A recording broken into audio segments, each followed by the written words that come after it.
Welcome to From an Educator. In this episode, if I only knew then what I know now.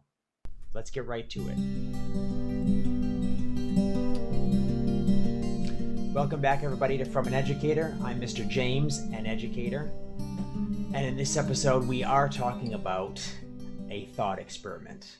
If I knew then what I know now.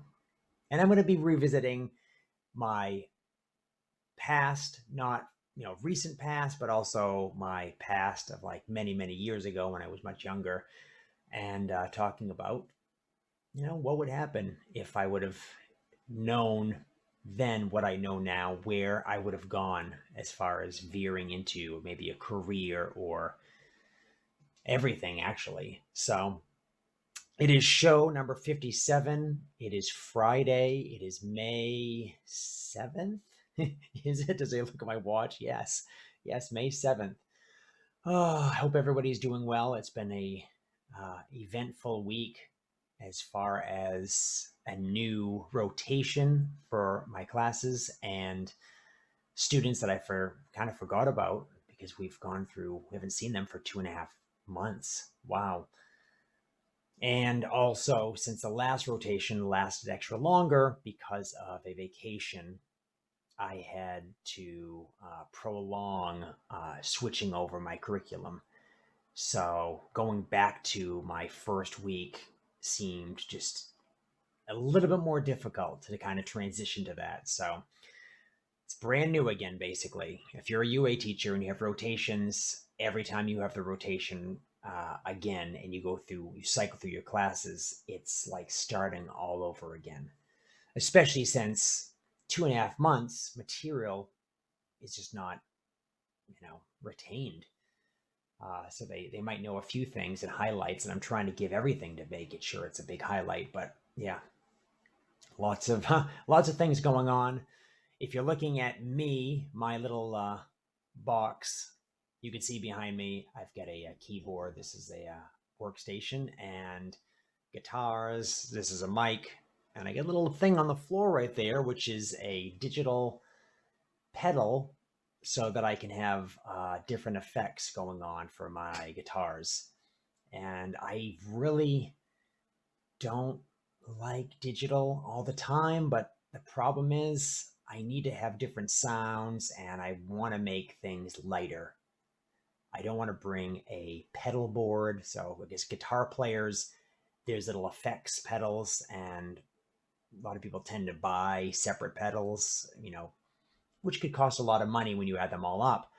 And they try to see if they can play well together when you plug everything in and what order you put things in. I mean, everyone has their own preference, but it's so much weight and just having to set things up, even if you have the pedals together and plugging certain things and where do these wires go. And it's like I'm an electrician every single time I go to play.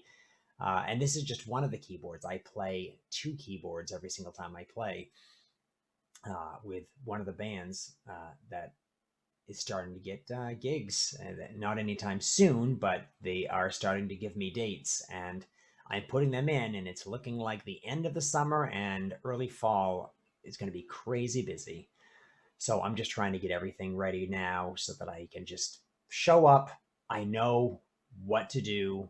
I know when to play. I know what I need to step on to make it play. And it's all choreography as well as, electrical paths, and making sure I do all that stuff now so that it doesn't happen on stage where there's a problem in front of 2,000 people, because that's happened before. Not fun. So welcome back, everybody, and let's get on to something that we don't like to talk about every single week, but we have to. Here's updates from the state of Maine as of May 7th, 2021. We had 288 COVID-19 infections today that were basically documented, and the average is still 321 daily. It is kind of plateauing a bit. I feel it's going down. Problem being is that it went down a month and a half ago at around 100. It stayed around 100, and this is still elevated. And we're getting towards the end of the school year. So that's going to mean a lot of people at home. That will also mean, there's at least a month until, maybe a little bit more than a month until summer school begins. So a lot can happen in that time. And currently at the school, we have some classes that have been quarantined. So I've seen some of the other teachers that I teach in the wing where I teach not have classes because they have had to be quarantined. And then, there's a different cohorts during the week. So one cohort's showing up, the other cohort hasn't shown up, and trying to want to be equal in your delivery of materials. So you have to find a novel way to give them the material, whether it be videos or something extra online, or maybe not at all, because problem is we don't have a lot of students doing all of the work, and it's best to put effort in where you think it's going to be received. Put effort in where you think it's going to be received. Hey, that's a great motto. Live by those words. So we push on through this pandemic, still this pandemic. And even though, I'm surrounded by instruments and I'm focusing on possibly getting in front of people again, I don't mind if I'm masked. My fingers are not masked, so they can still play. But we want to get in public. We want to be around others, vaccinated or not vaccinated. Hopefully everyone vaccinated, but I don't see people walking around with a badge on that they get vaccinated, anytime. I don't see that just happening, especially the places I'll be playing. But we want this to be, back to a normal, air quotes. But I still don't know. That's why I have all these other things that I'm doing. It's why I'm still continuing this podcast. I think this podcast is a great way to document everything. And for those listening, hey, thank you. Thank you for supporting. Hopefully this information is valuable in some way, or it's entertainment. So there are 4 more weeks left of school. Like I mentioned previous weeks, I'm not looking forward to the end of school, particularly because the last rotation I have has half the amount of time to do the exact same work or have the same experience. So I have to find a way to combine things together. But I also have to grade in a way that I feel is unfair, because those that have had to go through 3 weeks of my classes are going to be graded differently, as far as how I view that compared to those that have only gone through 2 weeks. Or in this case, I think it's going to only be 1 week, because that following week is going to be the week to turn grades in. So students actually leave the last day on that Friday with a report card. So how do I grade 3 weeks of material in 1 week? Definitely can't expect the students to do that. But I did want to talk about that, so let's go to that. I call this slide Grading Procedures. So as a unified arts teacher, it's much different than what a classroom teacher experiences or has available to them, because my grade is averaged out into 1 grade, which makes, having multiple lines of evidence, so things that I'm assessing on, and averaging everything out, and it gets to 1 grade that is probably viewed as, oh, I'm labeled as that grade now, without anyone knowing all the things that go into it. We only have so many comments we can leave, and going into detail is difficult. I tend to grade on 3 different things. This year specifically, it's in class, and then I have 3 online segments per, 1 per week. that I average in of all the things they do. So there's actually 3 activities per week. So there's 9 of those, but I couldn't put each one individually. That would take forever with the amount of classes that I have. But everything gets averaged together. So there's a lot of averaging in on the way to putting in grades that will eventually average even further. So there's this big question, is it subjective? Is it objective? I have marked down every student for every single thing they've done for me. And I generally give a blanket grade for those that just participate and show up in class. Now, there's some that don't show up in class, so I give them that grade. And I did that last semester or last trimester. This trimester, a little bit different. I just chose basically a grade for everyone, and I started there. And after that, I built on that depending on what they completed online. And a lot of students were amazing with that. Is that more subjective? Yes. I was objective about grading every single thing that comes through me online, which has its own grading system, and that's week to week. But these final grades that the school must put out has to be a little bit more subjective, because we have to decide what we want to use for grades. I can't put in 50 separate grades for one student, have it be averaged out, and then realize that I could have just given that grade, just put that grade in myself just by coming to my own conclusions about it, rather than having a computer program average it, especially the amount of students I have. So around 150 students, I believe I have in each rotation, maybe 120, maybe a little less, but that's still a lot of students. It's much more than a classroom would have. So it asked me, and this is an interesting thing, it asked me during my grading if I have a common assessment. And that's sort of a thing that many teachers don't have. It's just a common thing to assess students on. We have standards, but everyone approaches the standards in a different way. And this year, it's just participation. I literally cannot assign a standard to any of my assessments because it doesn't exist. It just says participation. Although, when asked about my standards, I do grade on standards, although I don't have to. I don't know. I get asked that a lot by, have you done the standards? And I go, well, I don't have to grade on standards. They go, but yeah, have you done the standards? I go, I guess you don't understand me. I don't have to grade on these standards. I am, except for the fact that I don't have to. So please note that I'm going above and beyond in doing the job that I did in previous years, even though this year is kind of a mess and I don't have to. But whatever, I guess, always be the best. Do what you can.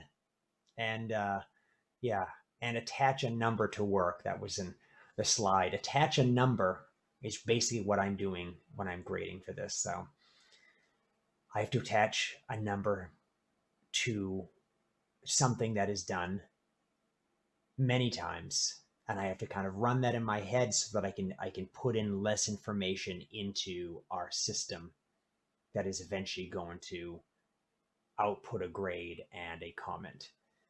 And that process is very tedious, and it has taken me days and hours just to get that done.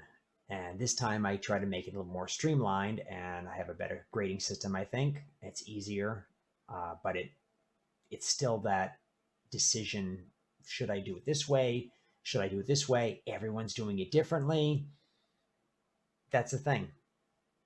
Have fun being a teacher. The grading is not easy. And the next section of this slide really gets to why I have these issues with grading, especially right now. Do the students know or not? Right. So if I'm showing an assessment, if I'm giving an assessment, showing an activity, I want to know if students know this material or not. Did they do it? Is that what I'm basically basing on? Did they do it? Do they know it? Do I know that they know it in class? Is that basically what I'm trying to grade on, that they know this material? Or do I just want the fact that it's a check mark, they've completed something? I really want them to know the material.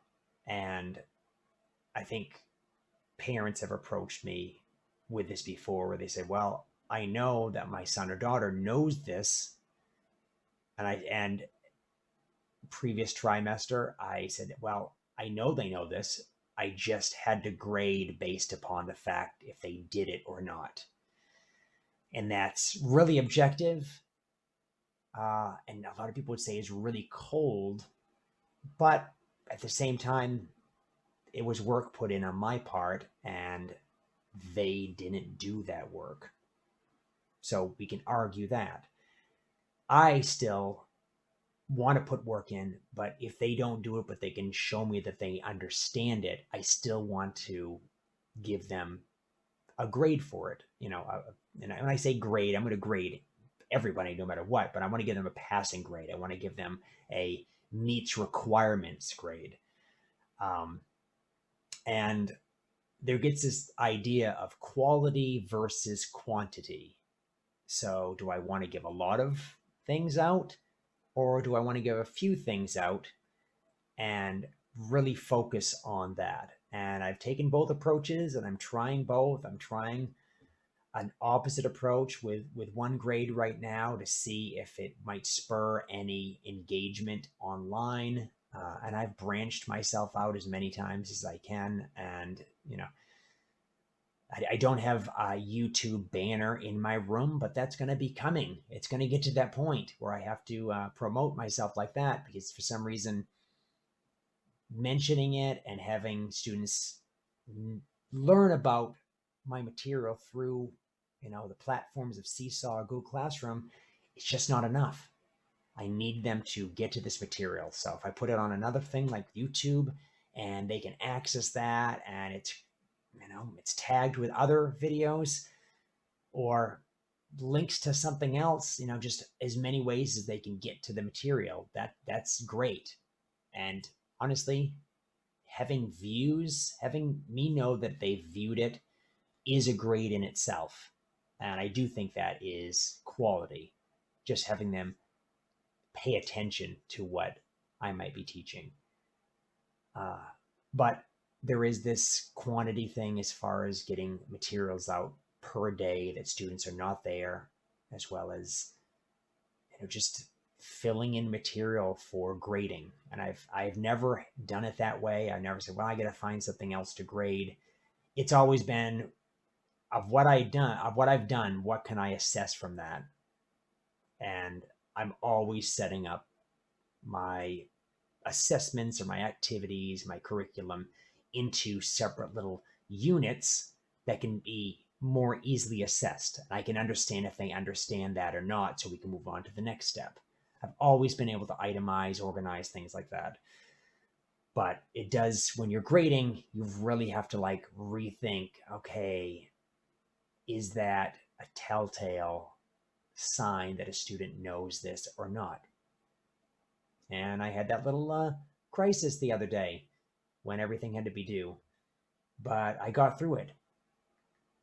And I did want to ask, who is learning in this process? I think I'm doing a lot more learning than the students are, as far as how to assess and adapt my assessments, during these times that I'm digital, that I'm in person, that I'm online. That before I was just an in-person, no homework, don't bring anything home. You come to my class, your classroom teachers say it's fun. I've got to make it fun. I've got to engage you. I have standards to meet, but I've got to do everything within that class time.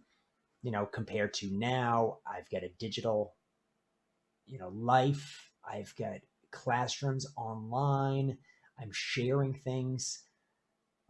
digitally. I'm taking students on adventure outside of the school because through videos and different locations where I'm recording, and I'm able to show them instruments that I haven't been able to show before, and use all of these things. So I honestly, before this year, didn't use video all that much, just for the fact that I knew they were getting too much screen time. But I think I'm learning a lot more this year than students are, as much as I'm putting effort in with all of my things, and I know they're learning through me. I think I'm learning a lot more on how to adapt and how to put better quality into everything and just upgrade everything I've done. Will this end up being the same thing for next year? I hope, but it's going to be much different next year. So definitely, we are not numbers. I don't like to put a grade on a student and think that that's what this student is. That student is this grade. And I don't want anyone thinking that a grade means that. Now that you know my process of having to average in so many different things into one grade, you can see how that one grade is not so important, because, a number of missed weeks of not doing work, even though participating and being great in class, if I was grading on basically doing the online stuff, that would be a bad grade, right? But that wouldn't reflect the student. Maybe the student just didn't get the link, which honestly, I don't know how that can happen now, but I mean, everyone has their own excuse, and I can't place a number on somebody and just do that. But I've never been able to judge people like that. That's nothing. I think the eureka moments come later, uh, as far as students realizing, maybe once they get a grade, oh yeah, I didn't, maybe I didn't realize that. I honestly, at my level, I don't believe students in elementary and middle school really care so much about their grades compared to high school. But I do think they're going to understand the process even without me telling them, maybe when their parents find out about a grade and they look and they see everything is a certain grade and maybe something is different, or they read a comment and, students, oh, I remember that. I like when I have my these cohorts come back or my rotations come back and I'm able to say something and they understand, they go, oh yeah, I remember that. I'm like, great. And then oh yeah, that's right, and they put two and two together, and we have these eureka moments with things. I like that. I like that in class. I don't know if grades can create that, but I do think later on in life, if they keep these report cards or anything like that, and they maybe read the comments, and comments basically I'm talking about here mostly, I think they're going to have these moments where like, oh, I remember that. I remember us doing that. I liked that. And that's basically what I'm trying to create in class.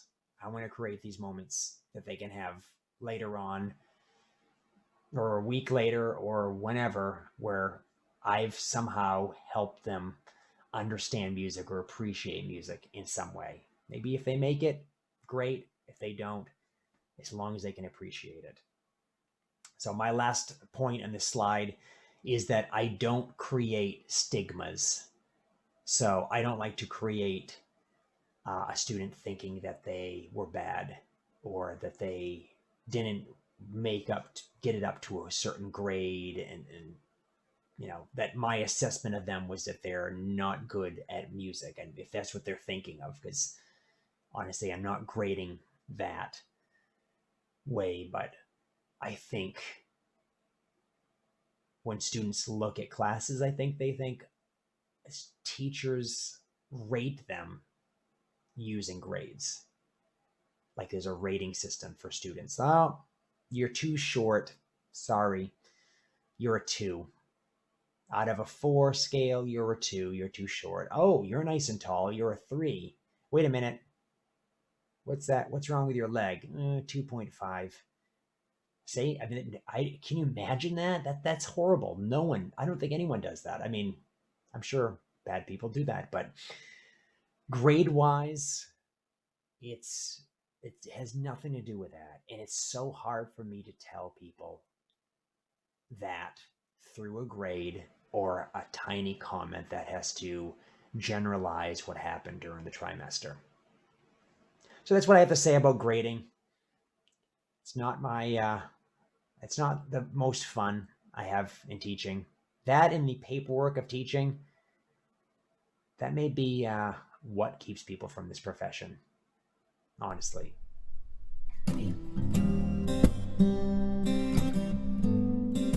So if I only knew then what I know now. And as you can see on the slide, it says knowledge in the corner. I have a little thing on the slide that says knowledge, and it has an arrow that you can't see, but it's pointing to this way. But there should be arrows everywhere because knowledge is everywhere, right? So in this experiment, I'm going to go back to 3 different stages of my life, or times in my life. A timeline of when I was younger, say like teenage years, young adult, the start of my teaching, which was 16, 17 years ago. I started with private music lessons, and 8 years ago, I got into actually schools, and current position. This is the end of my 3rd year. And then as current as last week. So let's start this. If I only knew then, when I was my teenage years, what I knew now, I would mention these things to myself. First thing, don't follow those who are ignorant and bored. So ignorance means they don't understand how things work. Maybe they don't have common sense on how, things are supposed to work in the world. Physics, laws, right?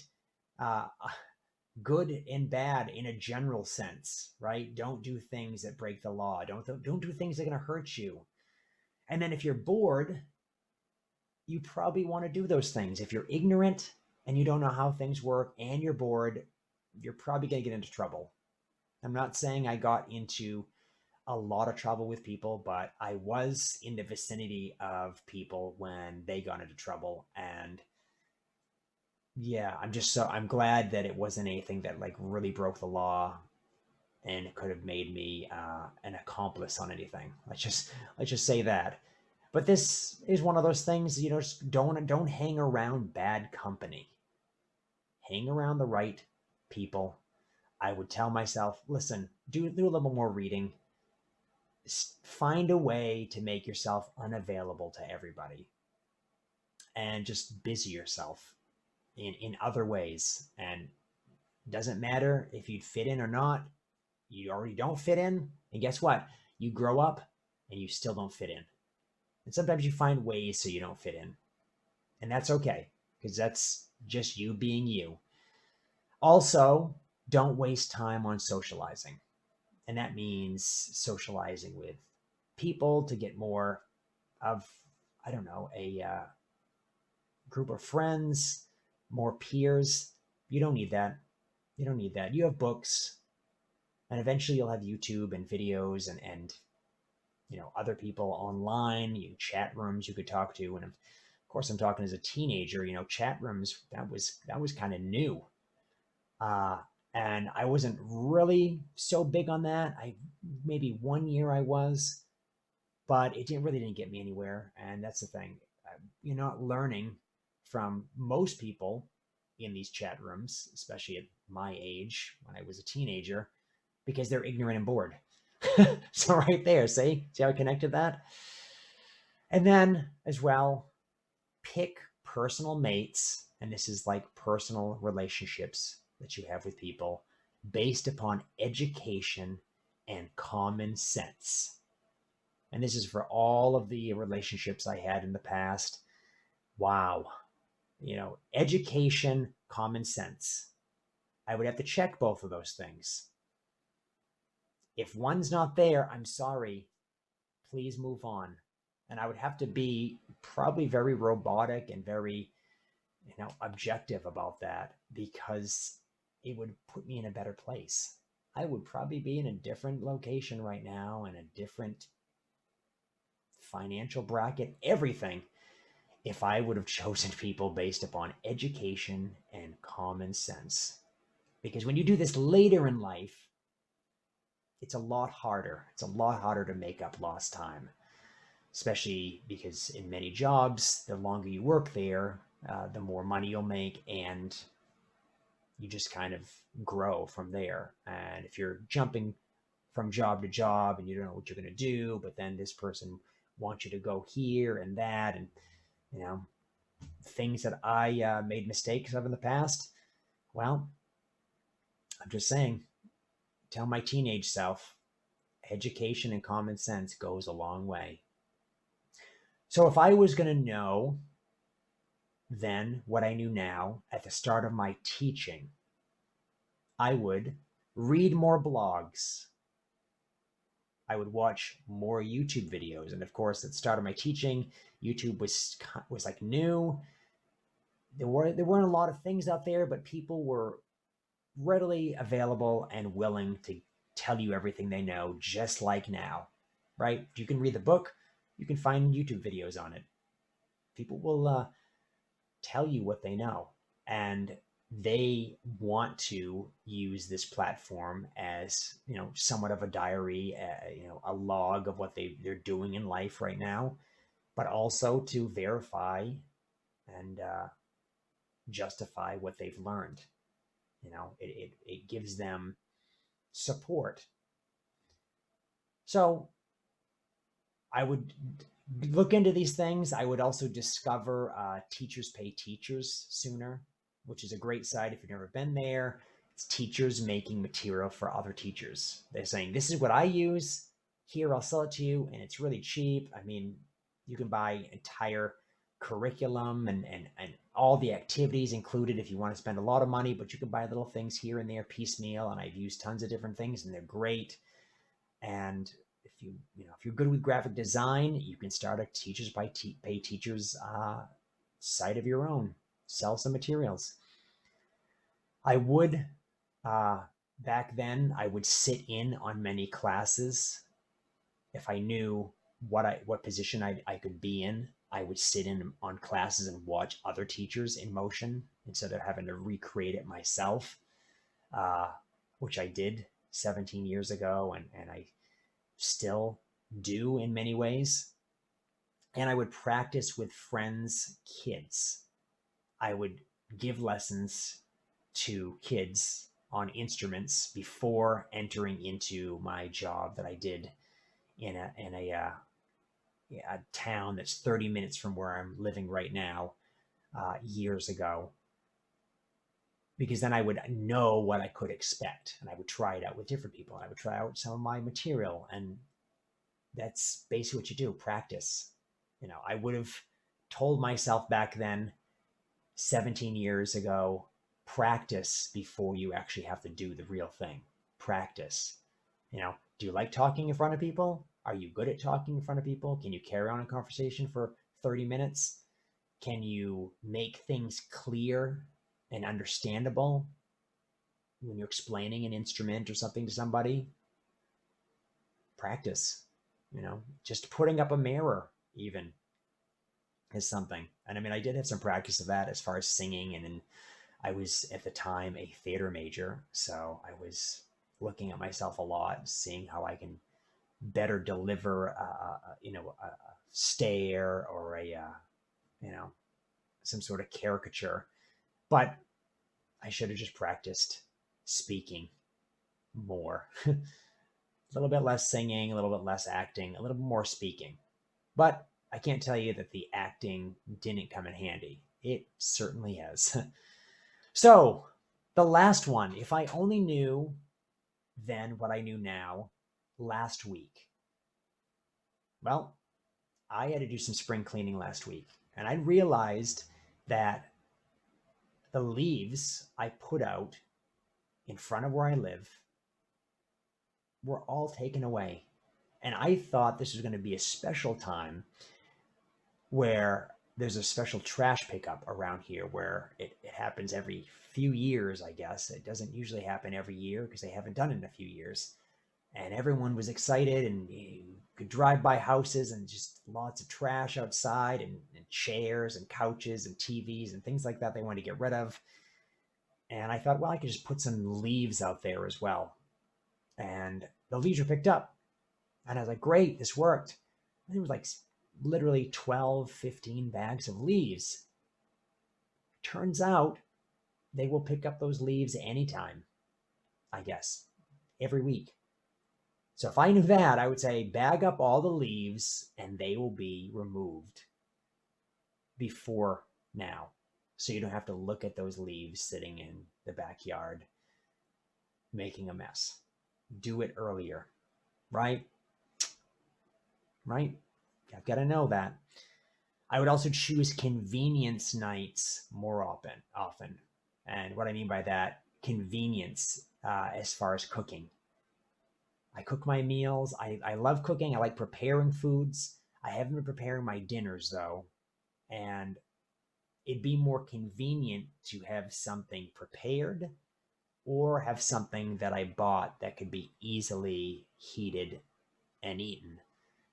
And I would consider that convenience. And I don't have really any convenient nights, and I would love to have a convenient night every now and then. One or two would be great. That could be a takeout or something that would be easily put together. Now, I don't want to sacrifice nutrition, and in general, if I don't make my food, it's going to lack the nutrition that I need in it, because I want to put as many different elements as I can into it and complete the diet. But there are nights where it's just an hour and a half or so that it's taken away just because I had to prepare food. And there was something I could have done. I could have practiced. I could have made sure these electronics work instead of, haphazardly doing it last minute and then hoping it works. And I've done that before on stage, and that was just really stressful. In fact, I've had entire gigs, 3.5 hour gigs, where all throughout the gig I was changing things and trying to refine the sound until I finally get it for the last 2 or 3 songs. And then we pack up. And I'm like, wow, I wonder what listeners would have thought about that for those that would have stuck around the entire time. They often don't, so maybe I'll never know. Last, I'd expect that my plans can be changed. So they were changed this week when classes went remote, when I had to change up certain things that I prepared for, and then I go, oh, I forgot that's a cohort C, so that means the students are remote and not hybrid A or B. I'm not going to see them, so I can't do certain things. And that's just one of those things that I should always remind myself, is that as much as you want to plan things, it's going to change whether you like it or not. I can prepare all these electronics to work. When we get into a certain room and we plug everything in, it's going to sound different. So as long as I'm okay with that, great. I kind of have to, you have to move on and go with the flow. So in today's 60-second rant, we're going to talk about assumptions. So today I assumed that if I knew the information I know now back then, things would have gone better. Now, I don't know if that's so true, because people always talk about the grass being greener and things being better if you know more, if you have foresight of what's going to happen in the future. But the thing is, life is always changing. Things are always moving and shifting, and you have to adapt to it on the fly every single day.